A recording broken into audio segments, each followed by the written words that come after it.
ಅಪರಿಚಿತರು ಅಂತ ದಾಖಲಿಸ್ಕೊಂಡಿದ್ದೀನಿ. ನಾನು ಹೆಸರು ಹಾಕಿ ಕೊಟ್ಟಿದ್ದೀನಿ ಕಂಪ್ಲೇಂಟ್ನ. ನನ್ನ ಕಂಪ್ಲೇಂಟ್ನಲ್ಲಿ ಹೆಸರು ಹಾಕೇ ಕೊಟ್ಟಿದ್ದೇನೆ. ಯಾಕಿನ್ನು FIR ಬುಕ್ ಮಾಡಿ ಕ್ರಮ ತಗೊಂಡಿಲ್ಲ? ಇದಕ್ಕೆ ಅವ್ರ ಹತ್ರ ಉತ್ತರ ಇಲ್ಲ. ಇದರಿಂದ ಸ್ಪಷ್ಟ ಇದೆ, ಪೊಲೀಸ್ ಇಲಾಖೆಯ ಕೆಲವರು ಆಳುವ ಪಕ್ಷದ ಮರ್ಜಿಗೆ ತಕ್ಕಂತೆ ಕಾನೂನನ್ನು ಬಿಟ್ಟು ನಡ್ಕೊಳ್ತಾ ಇದ್ದಾರೆ, ಸಂವಿಧಾನಕ್ಕೆ ವಿರುದ್ಧವಾಗಿ ನಡ್ಕೊಳ್ತಾ ಇದ್ದಾರೆ, ಪೊಲೀಸ್ ಮ್ಯಾನ್ಯುವಲ್ಗೆ ವಿರುದ್ಧವಾಗಿ ನಡ್ಕೊಳ್ತಾ ಇದ್ದಾರೆ. ಅವ್ರ ಮೇಲೆ ಕ್ರಮ ಆಗಬೇಕು ಅನ್ನೋದನ್ನು ನಾವು ಆಗ್ರಹಿಸಿದ್ದೇವೆ. ಮತ್ತು ನನಗೆ ಜೀವ ಭಯ ಇದೆ, ರಕ್ಷಣೆ ಕೊಡಬೇಕು ಅಂತ ವಿನಂತಿ ಮಾಡಿದ್ದೇವೆ. ರಕ್ಷಣೆಯೂ ಕೊಡಬೇಕು, ತಪ್ಪು ಮಾಡಿದವ್ರ ಮೇಲೆ ಕ್ರಮನೂ ಆಗಬೇಕು ಅನ್ನೋ ನಮ್ಮ ಆಗ್ರಹ. ಏನು ತನಿಖೆಗೆ ಆಗ್ರಹ ಮಾಡಿದ್ದೀವಿ? ನಿನ್ನೆ ದಿನಾಂಕ 26/12/2024 ಸಾಯಂಕಾಲ 6 ಗಂಟೆ ಸುಮಾರಿಗೆ ಗದಗ ಶಹರ ಠಾಣಾ ವ್ಯಾಪ್ತಿಯಲ್ಲಿ ಒಂದು ಘಟನೆ ನಡೆದಿದೆ. ಈ ಘಟನೆಯಲ್ಲಿ ಚೇತನ್ ಅಂದಪ್ಪ ಮುಳ್ಳಾಳ್, ವಿನಾಯಕ್ ಅಂದಪ್ಪ ಮುಳ್ಳಾಳ್, ಶಾರುಖ್ ಅಬ್ದುಲ್ ಕರೀಂ ಮುಲ್ಲಾ, ಅನಿಲ್ ತಂದೆ ಶರಣಪ್ಪ ಮುಳ್ಳಾಳ್, ಮಂಜುನಾಥ್ ತಂದೆ ಹನುಮಂತಪ್ಪ ಒಡ್ಡರ್ ಬಂಡಿ ಒಡ್ಡರ್ ಇವರಿಗೆ ಗದಗ ಶಹರದ ಖಾಜಾ ಮೈನುದ್ದೀನ್, ಅಬ್ದುಲ್ ರಸೂಲ್ ಸಾಬ್ ಕುಂದರ್ಪಿ, ನಿಸಾರ್ ಸಾಕಿನ್ ಗದಗ್ ಹಾಗೂ ಇತರ 4-5 ಜನ ಆರೋಪಿತರು ಸೇರಿ ಹಲ್ಲೆ ಮಾಡಿದ್ದಾರೆ ಅಂಥೇಳಿ ಚೇತನ್ ಅಂದಪ್ಪ ಮುಳ್ಳಾಳ್ ಇವರು ದೂರು ನೀಡಿದ್ದು. ಈ ದೂರಿನನ್ವಯ ಗದಗ ಶಹರ ಪೊಲೀಸ್ ಠಾಣೆಯಲ್ಲಿ ಅಪರಾಧ ಕ್ರಮಾಂಕ 170/2024 ಪ್ರಕರಣ ದಾಖಲಾಗಿ ತನಿಖೆಯಲ್ಲಿದೆ.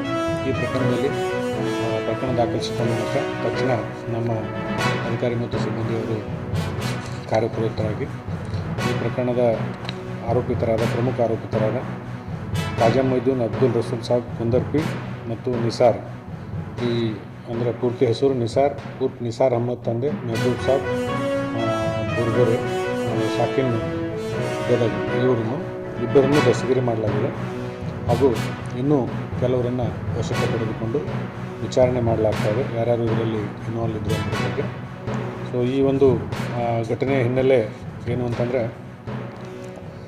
ದಿನಾಂಕ 22/12/2024 ಈ ಪ್ರಕರಣದ ಫಿರ್ಯಾದಿ ಚೇತನ್ ತನ್ನ ಸಹೋದರಿಯೊಂದಿಗೆ ಒಂದು ಗ್ಯಾರೇಜ್ಗೆ ಹೋಗಿ ಅಲ್ಲಿ ಮೋಟರ್ ಸೈಕಲ್ಗೆ ಏರ್ ಹಾಕಿಸ್ಕೊಳ್ಳುವಾಗ ಆ ಹಣ ಕೊಡುವ ವಿಷಯದಲ್ಲಿ ಒಂದಿಷ್ಟು ಸಣ್ಣ ಪುಟ್ಟ ವಾಗ್ವಾದ ಆಗಿರುತ್ತೆ. ಅದನ್ನು ಆ ವಿಷಯದಲ್ಲಿ ಮತ್ತೆ ನಿನ್ನೆ ದಿವಸ ಇವರು ಚೇತನ್ ಅಲ್ಲಿಂದ ಅಂತ ಹೊರಡುವಾಗ ಆವತ್ತು ಗಲಾಟೆ ಮಾಡಿದ್ದಾರೆ ಇವರೇ ಅಂತೇಳಿ ತನ್ನ ಸಹೋದರನ ಕರೆಸಿ ಕೇಳಲಿಕ್ಕೆ ಹೋದಾಗ ಈ ಆರೋಪಿತರೆಲ್ಲ ಸೇರಿಕೊಂಡು ಇವ್ರ ಮೇಲೆ ಹಲ್ಲೆ ಮಾಡಿದ್ದಾರೆ. ಒಂದು ಸ್ಕ್ರೂ ಡ್ರೈವರನ್ನು ಹಲ್ಲೆ ಮಾಡಲಿಕ್ಕೆ ಉಪಯೋಗ ಮಾಡಿಕೊಂಡು ಅದರಿಂದ ಇದಕ್ಕೇನು ಕುತ್ತಿಗೆ ಭಾಗದಲ್ಲಿ ಸ್ಕ್ರೂ ಡ್ರೈವರಿಂದ ಚುಚ್ಚಲಾಗಿತ್ತು. ಅದನ್ನು ವೈದ್ಯರು ಶಸ್ತ್ರಚಿಕಿತ್ಸೆ ಮಾಡಿ ತಂದಿದ್ದಾರೆ. ಗಾಯಾಳು ಕೂಡ ಈಗ ಔಟ್ ಆಫ್ ಡೇಂಜರ್ ಇದ್ದಾರೆ ಮತ್ತು ಮುಂದಿನ ತನಿಖೆಯನ್ನು ಕೈಗೊಂಡಿದ್ದಾರೆ. ಬೇಸಿಕಲಿ ಅವರು 2 ಜನ ಆರೋಪಿತರು ಮತ್ತು ಇನ್ನೂ 4-5 ಜನ ಅಂತ ಹೇಳಿದರು. ನಾವು ಎಲ್ಲ ಅವೈಲೇಬಲ್ ಸಾಕ್ಷ್ಯಾಧಾರಗಳನ್ನು ಮಾಡಿ ಪಡೆದುಕೊಂಡೆಲ್ಲ ಪರಿಶೀಲನೆ ಮಾಡ್ತಾಯಿದ್ವಿ. ಇನ್ನೂ ನಾವು ಸುಮಾರು 7 ಜನರನ್ನು ವಶಕ್ಕೆ ಪಡೆದುಕೊಂಡಿದ್ವಿ. 2 ಜನರಲ್ಲದೆ 7 ಜನರನ್ನು ಕೂಡ ವಶಕ್ಕೆ ಪಡೆದುಕೊಂಡಿದ್ವಿ. ಅವ್ರದ್ದು ಯಾರ್ಯಾರು ಏನೇನು ಪಾತ್ರ ಇದೆ ಓಪನ್ ಮಾಡ್ತಾಯಿದ್ವಿ. ಇನ್ನೂ ಸ್ವಲ್ಪ ಇಂಟ್ರಾಗೇಷನ್ ಆದಮೇಲೆ ನಮಗೆ ಕ್ಲಿಯರ್ ಆಗಿ ಎಷ್ಟು ಜನ ಇದ್ರು ಅಂತ ಗೊತ್ತಾಗ್ತದೆ. ಸೊ ಸದ್ಯಕ್ಕೆ ಅವ್ರ ಹೆಸರಿಸಿದಂಥ 2 ಜನ ಆರೋಪಿತರು ಮತ್ತು 7 ಜನಕ್ಕೆ ಇನ್ನೂ ವಶಕ್ಕೆ ಪಡೆದುಕೊಂಡು ಅವರಿಬ್ಬರನ್ನು ನಾವು ದಸ್ತಗಿರಿ ಮಾಡಿದ್ವಿ. ಉಳಿದ 7 ಜನರಿಗೂ ಕೂಡ ವೆರಿಫೈ ಮಾಡ್ತಾಯಿದ್ವಿ. ಇನ್ನೊಂದು ಸ್ವಲ್ಪ ಹೊತ್ತಲ್ಲಿ ಎಲ್ಲ ಕ್ಲಿಯರ್ ಆಗಿ ಇಲ್ಲ,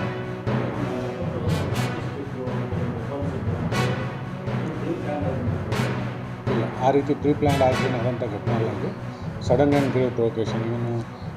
ಅವತ್ತೇನು 22ನೇ ತಾರೀಕು ಇನ್ಸಿಡೆಂಟ್ ಆಗಿರ್ತದೆ, ಇವರು ಆರೋಪಿಗಳಿರ್ತಾರೆ, ಅವರಲ್ಲಿ ನಿಂತಿರ್ತಾರೆ. ಚೇತನ್ ಅವ್ರನ್ನ ಕೇಳಲಿಕ್ಕೆ ಹೋಗ್ತಾರೆ.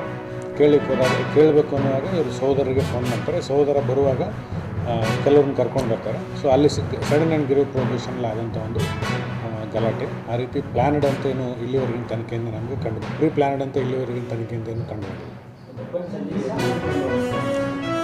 ಅದನ್ನು ಆಟೋದಿಂದ ಸ್ಕ್ರೂ ಡ್ರೈವರ್ ತಗೊಂಡು, ಆಟೋದಲ್ಲಿರ್ತಕ್ಕಂಥ ಸ್ಕ್ರೂ ಡ್ರೈವರ್ ಅದು ತಗೊಂಡು ಯೂಸ್ ಮಾಡಿದ್ದಾನೆ. ಅದನ್ನು ಬಿಟ್ಟು ಬೇರೆ ಯಾವ ಪನ್ಗಳು ಉಪಯೋಗ ಇಲ್ಲ. 3-4 ಮಂದಿಗಿಲ್ಲ, ಸ್ಕ್ರೂ ಡ್ರೈವರಿಂದನೇ. ಆ ಸ್ಕ್ರೂ ಡ್ರೈವರ್ಗೆ ಕೆಲವ್ರು ಏನು ಬಿಡ್ಸಕ್ಕೆ ಹೋದ್ರು ಮಾಡಿದ್ರು. ಅದರಿಂದನೇ ಈ ಶಾರುಖ್ ಕೂಡ ಆಗಿದೆ. ಶಾರುಖನ ಇದರಲ್ಲೇ ಅವನು ವಿಕ್ಟಿಮ್ ಕೆಲಸ ಮಾಡ್ತಾಯಿದ್ದ ಗ್ಯಾರೇಜಲ್ಲಿ. ಅವನಿಗೆ ಸ್ವಲ್ಪ ಸ್ಮಾಲ್ ಇಂಜುರಿ ಆಗಿದೆ. ಅದು ಸ್ಕ್ರೂ ಡ್ರೈವರ್. ಅವ್ರಿಗೆ ನಾವು ಕೇಳಿದ್ದೀವಿ, ಈಗ ಅದು ನಮಗೆ ಅವರು ಹೇಳೋದು ನಮಗೆ ಅಂದರೆ ಈ ಘಟನೆಗೇನು ಸಂಬಂಧ ಇಲ್ಲ ಅಂತ.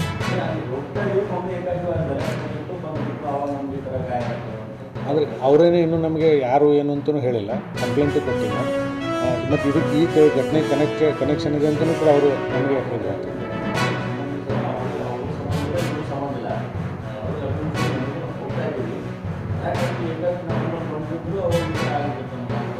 ಈಗ ನಮ್ಮ ಅಧಿಕಾರಿಗಳು ಹೇಳೋ ಪ್ರಕಾರ ಈ ಘಟನೆಗೆ ಮತ್ತು ಆ ಘಟನೆಗೆ ಸುಮಾರು 400 ಮೀಟರ್ ದೂರ ಇದೆ.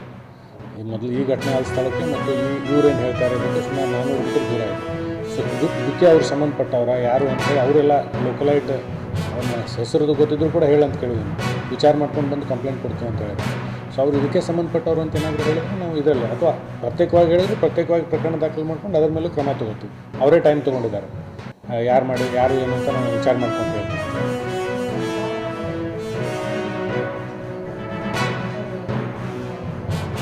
ಇಲ್ಲ, ಆ ಪಂಚರ್ ಶಾಪ್ ಬೇರೆದವ್ರದ್ದು, ಇವರು ಅಲ್ಲೇ ಆನ್ ಲೋಕರ್ಸ್ ಇದ್ದವ್ರು ಅವತ್ತು.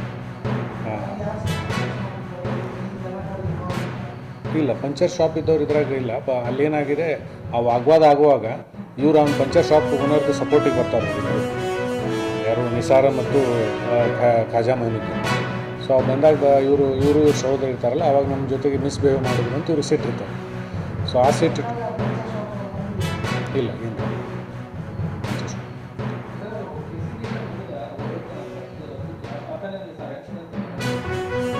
ನಾನು ಟಿ ಶರ್ಟ್ ಕಲರ್ ನೋಡಿಲ್ಲ. ಅಂದರೆ ಟೋಟಲ್ ನಮ್ಗೆ ಏನು ಅವೈಲೇಬಲ್ ಇನ್ಫಾರ್ಮೇಷನ್ ಇದೆ ಅದನ್ನು ತೊಗೊಂಡು ಪ್ರತಿಯೊಬ್ಬರದು ಯಾರ್ದು ಏನು ರೋಲ್ ಇದೆ ಅನಲೈಸ್ ಮಾಡ್ತಾಯಿದ್ವಿ. ಮಾಡಿ ಅವ್ರನ್ನ ಕೇಸದಲ್ಲಿ ಅವ್ರದ್ದು ಏನು ಪಾತ್ರ ಇದೆ ಆ ಪ್ರಕಾರ ನಾವು ಫಿಕ್ಸ್ ಮಾಡ್ತೀವಿ.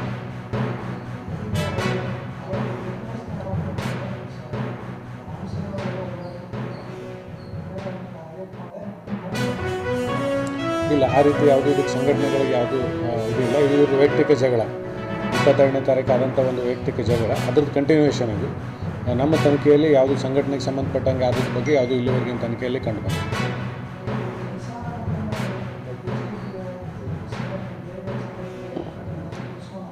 ಅದೇ